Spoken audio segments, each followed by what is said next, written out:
I had a 1967 Impala 4-door that I bought in February 2019. A couple months ago I bought my first house that had a 2.5 car garage. I moved the car in and started tearing it down for a complete restoration.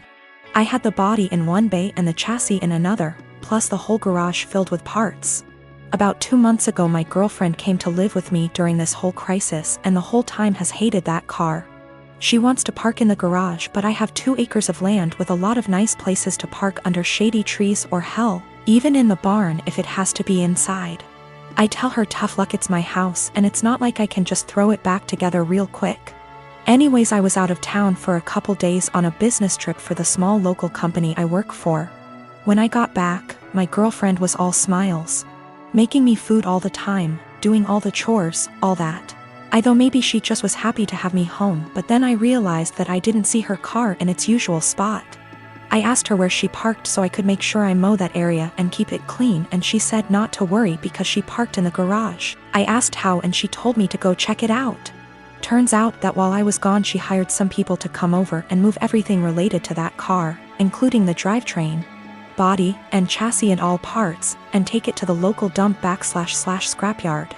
I was absolutely dumbfounded. I had spent over $11,000 on that car including new parts, services, and the car itself. I told her that I was going to be taking her to court for that and she brushed me off like I was being dramatic. I told her that it's done between us and to pack her things and leave. I admit I was really angry, but I did end up getting a lawyer.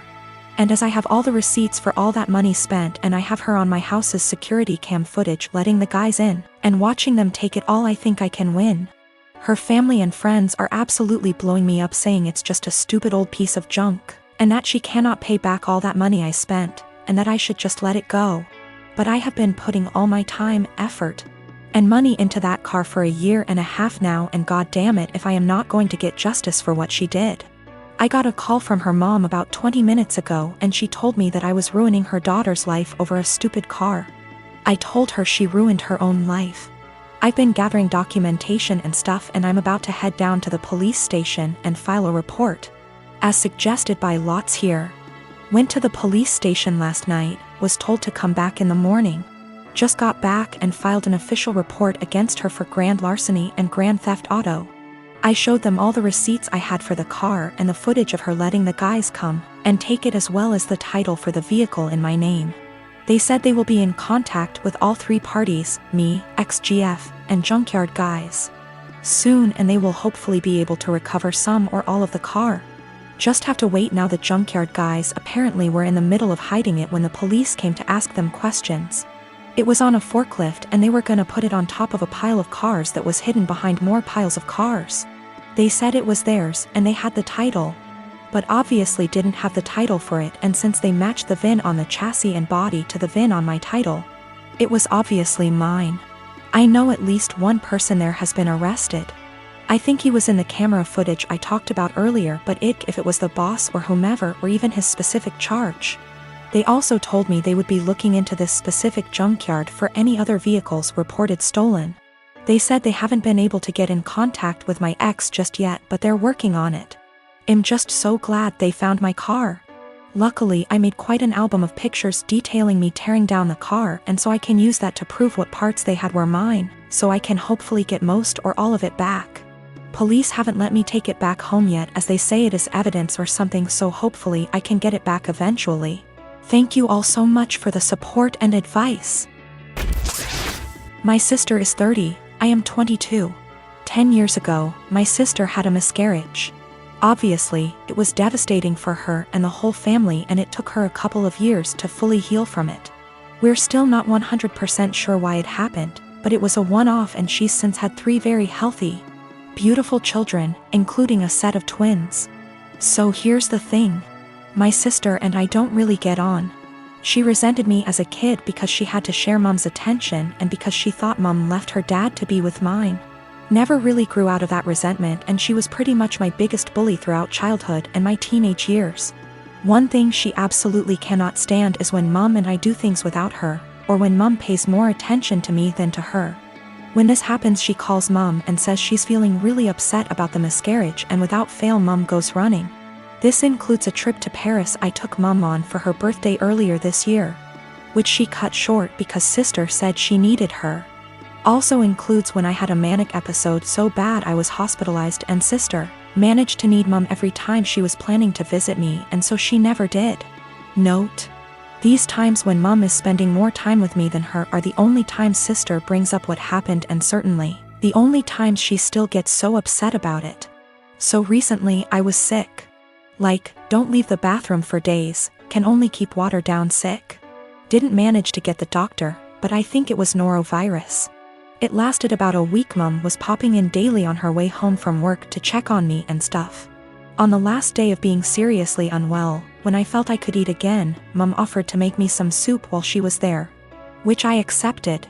She was halfway through making it when sister called her saying she was upset about the miscarriage and she told me I'd have to finish it myself because she had to go. I didn't say anything to mom and I finished making the soup. But I sent my sister a text saying she really needs to stop bringing it up for attention because she can't bear me getting some instead. I guess she told mom and her dad because I'm hearing from all sides what a horrible, insensitive, selfish bastard I am, and how dare I say that to her. I understand she may still be traumatized. I just think it's really weird how that trauma solely manifests whenever I'm getting attention and she isn't. I have a sister who has a husband who is the poster child of weaponized incompetence. They have 4 kids and she's pregnant. My sister works a full-time job, 40+ hours a week, cleans her entire house, cooks, takes care of all her children without him doing anything. It is seriously mind-blowing that she wakes up at like 4 a.m., cooks breakfast, does chores, gets all of her kids ready for school, takes them all to school and daycare, and all he does is stay home and work. And when his kids get home, after my sister picks them up, of course, he will play with them for a little and play video games until he falls asleep.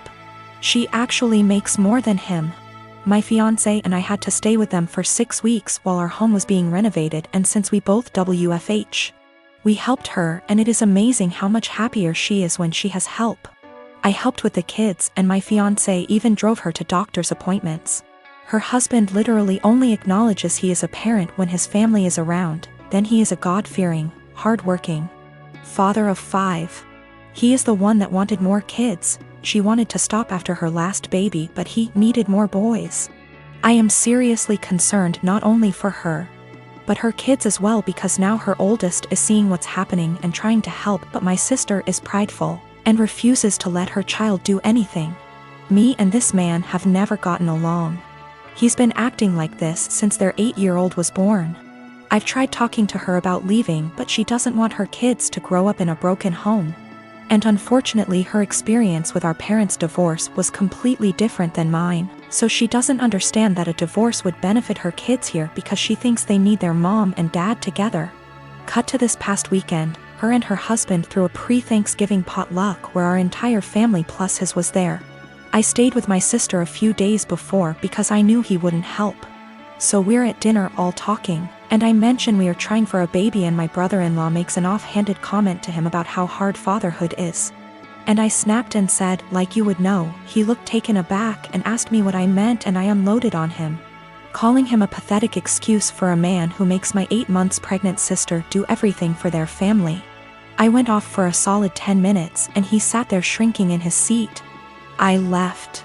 Last night my sister called me and thanked me for standing up for her and told me she appreciated me.